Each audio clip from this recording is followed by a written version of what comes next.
नमस्कार। पीताम्बरा ज्योतिष चैनल में आप सबका बहुत बहुत स्वागत है। दर्शकों, आज लाइव एस्ट्रोलॉजी के क्रम में आपको हम ज्योतिष सिखा रहे हैं, जिसमें पंचम और छठे भाव में यदि ग्रह आ जाते हैं तो उनका क्या प्रभाव पड़ता है जातक के जीवन में। आप इसको समझें।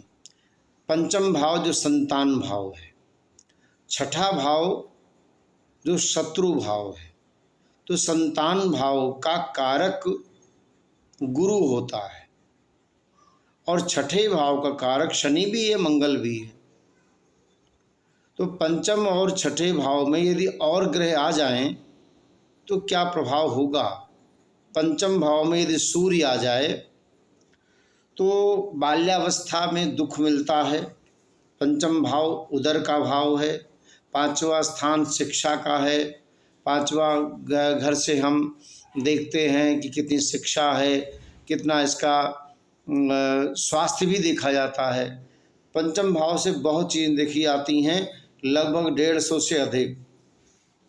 अब यदि वहाँ सूर्य है तो युवावस्था में व्याधि आ जाती है, एक पुत्र होता है और घर में रहने ज़्यादा लोग घर में रहते हैं, चतुर होते हैं, बुद्धिमान होते हैं, मन में दुष्टता रहती है, जंगली देश में भ्रमण करते हैं, चंचल बुद्धि रहती है, परदेश में रहने का योग बनता है, भगवान शिव के भक्त होते हैं।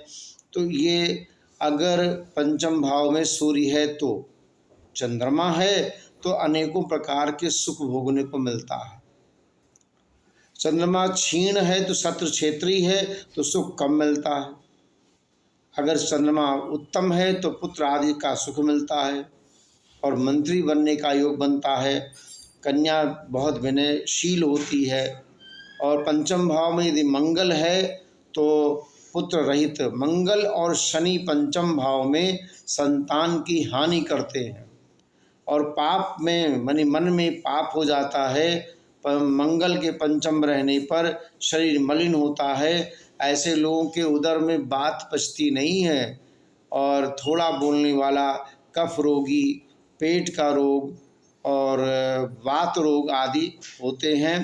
पंचम भाव में यदि बुध है तो बुद्धिमान, संतोषी, धनी, रूपवान, साहसी और पुत्रों का सुख प्राप्त होता है।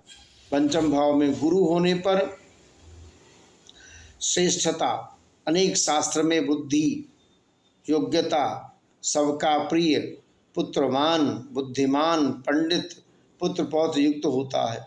शुक्र यदि पंचम भाव में है तो धनवान, गुणी और नगर का नेता, विलासी और अखंड धन का स्वामी आदि। लेकिन पिता को कष्ट मिलता है। पंचम भाव में शनि है तो पुत्र से हीनता, धनहीन, दुख देने वाला पुत्र और पैर में व्याधि हो जाती है। धर्मात्मा, कुटिल बुद्धि, शत्रु क्षेत्रीय शनि है तो पुत्र का नाश हो जाता है। और यदि राहु है तो पुत्र नाशक, महाक्रोधी। और राहु जब होता है तो सर्प दोष बन जाता है। सर्प दोष के कारण ही पुत्र नहीं जमते हैं, जन्म लेते हैं।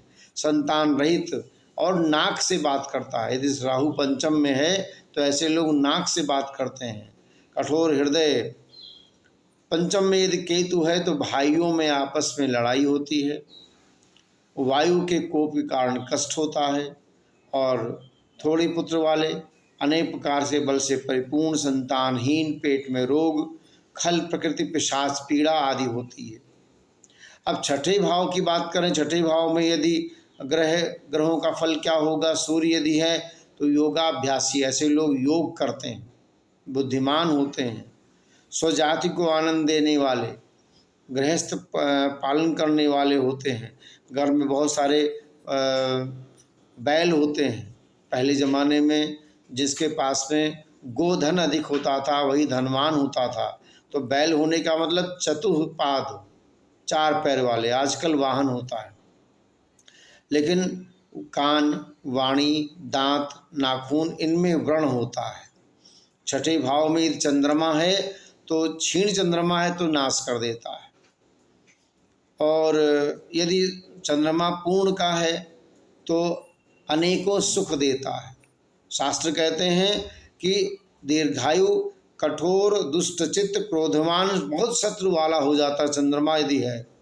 छठे भाव में मंगल है, संग्राम में मृत्यु और शत्रु दृष्ट, क्रूर कर्म करने वाला, सुख भोगी, जन स्वामी, शत्रुनाशक और 24 वर्ष में संतान प्राप्ति का योग बना देता है।